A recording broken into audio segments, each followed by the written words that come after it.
오늘은 민수기 11장과 12장을 읽겠습니다. 민수기 이제 9장까지 시내 강야에서 이제 10장 바람 강야로 넘어오게 됩니다.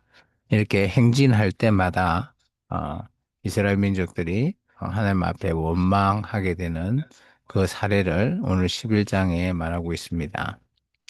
여호와께서 들으시미를 백성이 악한 말로 원망하매 여호와께서 들으시고 진노하사 여호와의 불을 그들 중에서 붙여서 진영 끝을 살하게 하심에 백성이 모세에게 부르짖었으므로 모세가 여호와께 기도하니 불이 꺼졌더라. 그곳의 이름을 다베라라 불렀으니 이는 여호와의 불이 그들 중에 붙은 까닭이었더라. 이 다베라라고 하는 이런 이름이 붙여진 내용은 좋지 않은 뜻입니다. 왜냐하면 백성들이 하나님을 그죠 원망한 거죠.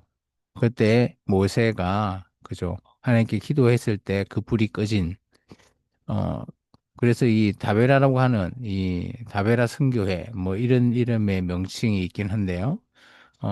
실제적으로 보면 이게 물론 뭐 불이 꺼지고 뭐 기적이 일어나고 이런 의미에서 그걸 썼다라고 하면 어쩔지 모르겠는데 오늘 이것은 그죠 백성이 원망했던 내용들을 오늘 모세가 하나님께 기도해서 하나님의 진노를 잠잠하게 했다라는 의미이기 때문에 그렇게 썩 좋은 의미를 가지고 있지는 않는 것 같습니다. 그들 중에 섞여 사는 다른 인종들이 탐욕을 품음에 이스라엘 자손도 다시 울며 이르되 누가 우리에게 고기를 주어 먹게 하랴. 여기서 얘기하는 탐욕이라고 하는 것은 대부분 이 광야에서의 먹거리 문제입니다. 그렇겠죠. 이들은 지금 애굽의 종으로 살 때는 그래도 일정하게 먹는 거에 대해서는 걱정이 없었을 겁니다. 근데 이들이 출애굽한 이후에 먹거리가 실제적으로 하나님께서 주신 그죠 만나 아니면 메추라기 뭐 이 정도였던 것이죠. 그런 것 때문에 그리고 물 같은 경우도 뭐 제대로 이렇게 이동할 때마다 물이 없을 때도 있고 하다 보니까 이들이 먹거리의 문제가 아마 가장 컸던 것 같습니다. 우리가 애굽에 있었을 때는 값 없이 생선과 오이와 참외와 부추와 파와 마늘을 먹은 것이 생각나거늘 이제는 우리의 기력이 다하여 이 만나 외에는 보이는 것이 아무것도 없도다 하니 만나는 가시와 같고 모양은 진주와 같은 것이라. 백성이 두루다니며 그것을 거두어 맷돌에 갈기도 하며 절구에 찢기도 하고 가마에 삶기도 하여 과자를 만들었으니 그 맛이 기름 섞은 과자 맛 같았더라.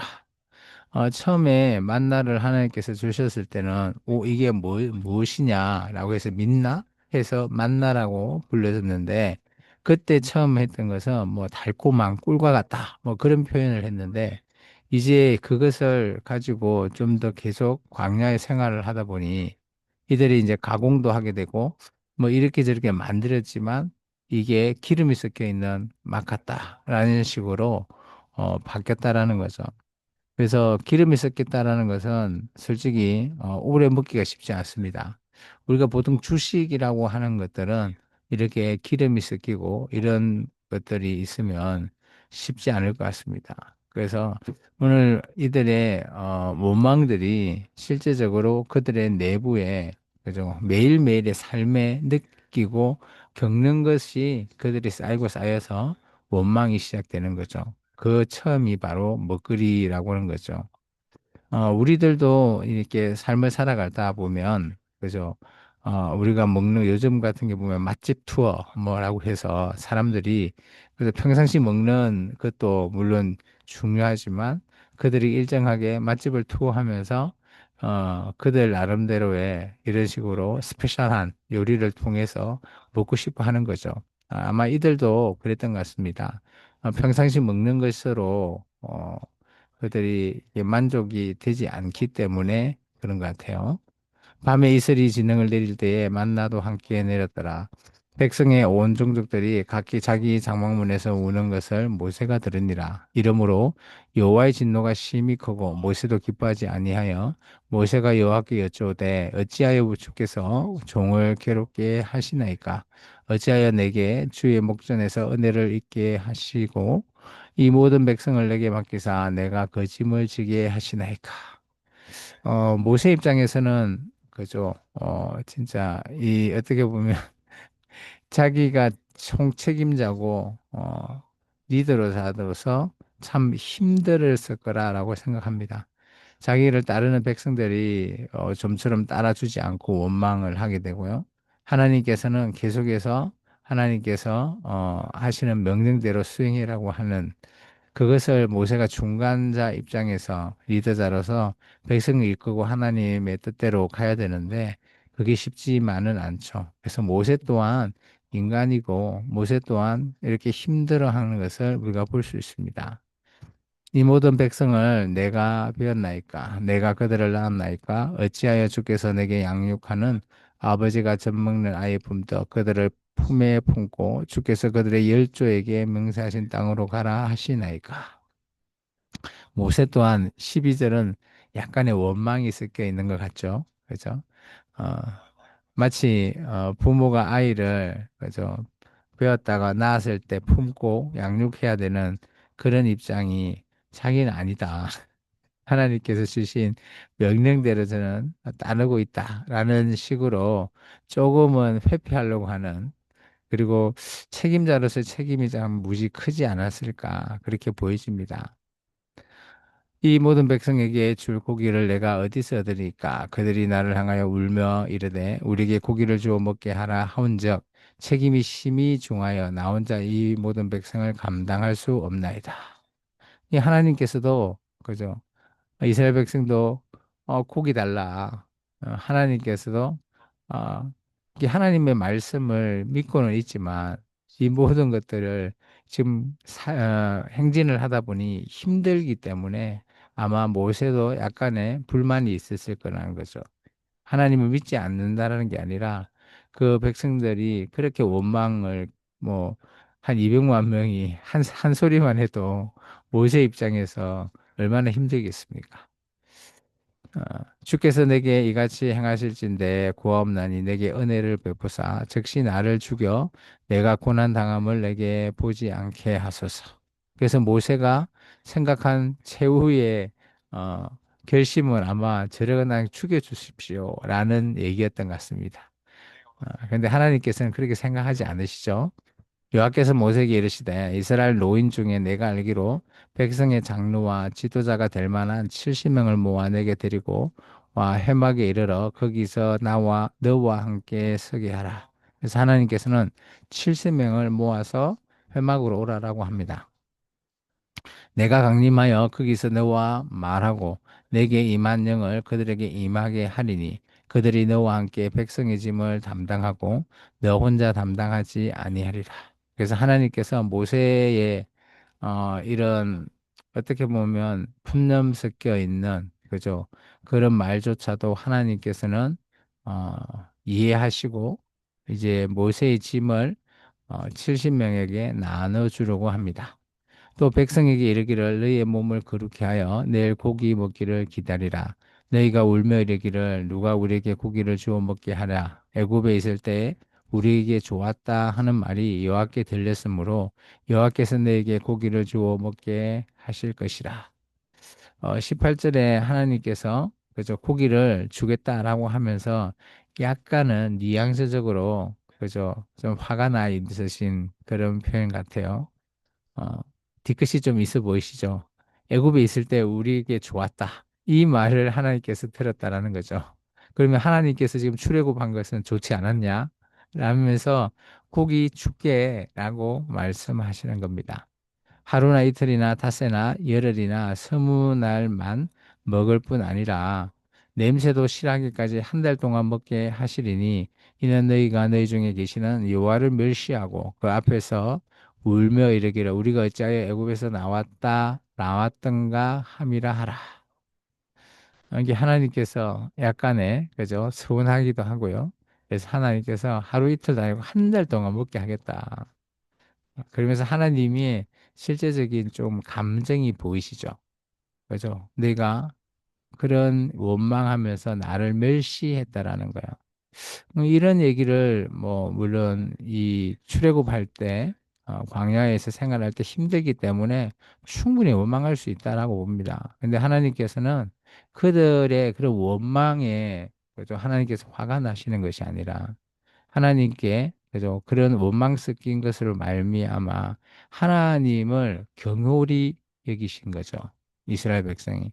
그것이 하나님께서 오늘 화가 나시고 멸시하는 것이다라고 말씀하십니다. 오늘도 우리의 에 적용해 보기로 하면 오늘 우리의 삶도 뭐 크게 다르지 않다라고 봅니다. 우리 매일매일의 삶이 하나님 앞에 늘 감사함으로 살아야 하지. 하나님 앞에 뭐 과거를 생각하면서 그때는 좋았는데 지금은 내 처지가 어떠냐 이렇게 하는 그 자체가 오늘 우리가 하나님 앞에 그죠? 하나님을 경홀히 여기는 또 우리가 하나님을 믿는 자로서 하나님을 인정하지 않는 듯한 그런 표현이기 때문에 그런 표현은 쓰지 않았으면 좋겠습니다. 모세가 이르되 나와 함께하는 있는 이 백성의 보행자가 60만 명이온데 주의 말씀이 한 달 동안 고기를 주어 먹게 하겠다 하시오니 그들을 위하여 양떼와 소떼를 잡은들 조카오며 바다의 고기를 모은들 조카려까. 모세는 자기의 생각만 하고 있습니다. 60만 명, 뭐 전체 이제 사람을 다 합치면 200만 명인데 그들을 어떻게 다 양떼 소떼 이거 다 잡아도 부족하다. 이것은 정말 모세가 그래서 인간적인 생각으로 하나님 앞에 엽주는 거예요. 오늘 우리의 이런 문제나 우리에게 그저 힘들어하는 그런 환경 속에서 우리는 우리의 생각, 우리의 정말 짧은 생각으로 하나님 앞에 이렇게 하나님 앞에 기도할 때가 너무 많습니다. 하나님께서는 전지전능하시고요. 어떤 것을 뭐 이루시는 것이 하나님 뜻대로 하시면 쉽습니다. 근데 우리는 우리 생각으로 하나님을 프레임에 갖춰 넣어서 하나님 이거 어떻게 해요? 라는 그런 우리의 기도 많이 하지 않습니까? 이제 그런 모든 것들을 우리가 다 제거해야 됩니다. 하나님께서는 전지전능하시다고 우리가 인정하고 있지만 꼭 우리의 삶에서 힘들고 어려울 때 이거 어떻게 해야 되지? 하나님이 하실 수 있을까? 그런 오늘 마치 모세가 오늘 그런 식의 표현처럼 우리의 삶의 신앙도 이렇게 표현하지 않았으면 좋겠습니다. 여호와께서 모세에게 이르시되 여호와의 손이 짧으냐 내가 이제 내 말이 내게 응하는 여부를 보리라. 모세가 나가서 여호와의 말씀을 백성에게 알리고 백성의 장로 70인을 모아 장막에 둘러 세우매 여호와께서 구름 가운데 강림하사 모세에게 말씀하시고 그에게 임한 영을 70 장로에게 임하게 하시니 영이 임하신 때에 그들이 이 예언을 그들이 예언을 하다가 다시는 하지 아니하였더라. 오늘 25절의 이 표현 같은 경우도 그죠? 영이 임한다. 하나님의 영, 성령님이 임했을 때 예언을 한다. 그죠? 근데 이것은 어떻게 보면 단회적인 그런 표현입니다. 우리가 나중에 오순절날, 그죠? 성령님이 함께 있었을 때에 그런 적인 외국어를 했던, 그러니까 여기는 예언을 했던, 물론 그것을 뭐, 이게 같으냐라고 했을 때 정확하게 알 수는 없지만, 어쨌든 이런 표현들로 말미암아 우리가 너무 신비적인 쪽에 쫓다 보면, 그죠? 이런 부분에 또 신비주의 화 되기 때문에 조심은 해야 되지만 그래도 하나님께서 함께 임하시고 하나님께서 영을 통해서 그들에게 말씀을 가르쳐 주신다라는 것은 분명한 것으로 보여집니다. 그 기명된 자 중에 엘다시라고 하는 자와 메다시라고 하는 자 두 사람이 진영에 머물고 장막에 나아가지 아니하였으나 그들에게도 영이 임하였으므로 진영에서 예언한지라. 한 사람이 달려와서 모세에게 전하여 이르되 엘답과 메다시 진중에서 예언하나이다 하매 택한 자 중에 한 사람 곧 모세를 섬기는 눈의 아들 여호수아가 말하여 이르되 내 주 모세여 그들을 말리소서. 모세가 그에게 이르되 내가 나를 두고 시기하느냐 여호와께서 그의 영을 그의 모든 백성에게 주사 다 선지자가 되게 하시기를 원하노라. 어, 이런 표현들을 보면, 그죠? 하나님의 영이 임하는 그런 부분, 그리고 모세가, 그에 대해서, 하나님께서 하시는 일, 그죠? 하나님이, 뜻대로 하게, 두라라는 것입니다. 그래서 우리가 성령님이 하시는 모든 일에 대해서 그래서 우리가 왈가왈부할 게 아니라는 거죠. 교회가 물론 뭐 목회자의 중심으로 그리고 성도들의 중심으로 이렇게 교회가 나아가는데 또 누구 한 명의 의견이나 그런 것들을 막는 것 또한 맞지 않다. 이런 것도 좀 볼 수 있습니다. 모세와 이스라엘 장로들이 진중으로 왔더라. 바람이 여호와께서 나와 바다에서부터 메추라기를 몰아 진영 곁 이쪽 저쪽 곧 진영 사방으로 각기 하루길 되는 지면이 두 기둣쯤 내리게 한지라. 그래서 하나님의 말씀이 그대로 실현이 되는 거죠. 백성이 일어나 그날 종일 종야와 그 이튿날 종일토록 메추라기를 모으니 적게 모으는 자도 열 호멜이라. 그들이 자기들을 위하여 진영 사면에 펴두었더라.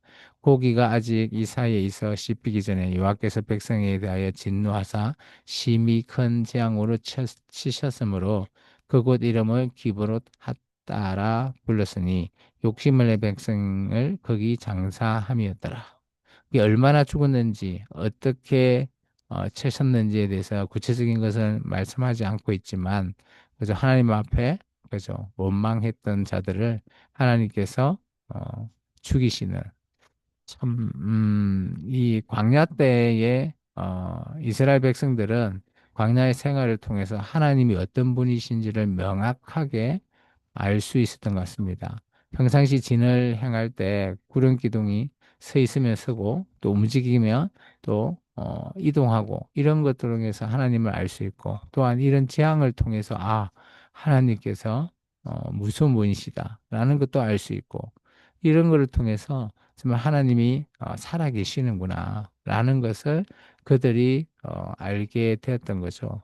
근데 이런 이스라엘 민족이 광야의 생활을 통해서 하나님을 대해서 철저하게 믿고 따르는 사람들이 출애굽했던 1세대에는 두 명밖에 남지 않습니다. 참 이런 것들이 또한 얼마나 큰 아이러니입니까? 그죠? 그래서 하나님을 제대로 보고 기적도 보고 살아가지만 그죠? 하나님의 말씀대로 하나님의 뜻대로 살지 못하고 그 신앙을 지켜나가는 자가 정말 두 명밖에 없다라는 것 그런 것을 통해서 보면 참 하나님을 믿는 자들이 얼마나 하나님의 믿는 그 믿음이 힘들고 어려운지를 보여주고 있습니다.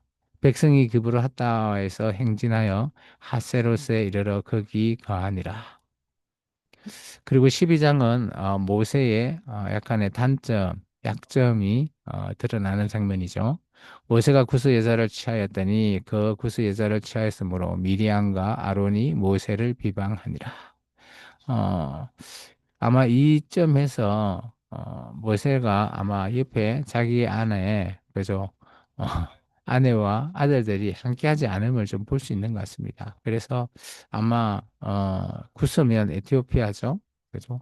아마 이방인들도 아마 함께 그때 출애굽할 때 나왔던 그런 사람 중에 한 명을 아마 취했던 것 같습니다. 그들이 이르되 여호와께서 모세와만 말씀하셨느냐 우리와도 말씀하지 아니하셨느냐 하매 여호와께서 이 말을 들으셨더라. 참 하나님께서는 우리가 하는 어떤 말이든 다 듣고 계신다라는 거죠. 이 사람 모세는 온유함이 지면에 모든 사람보다 더 하더라.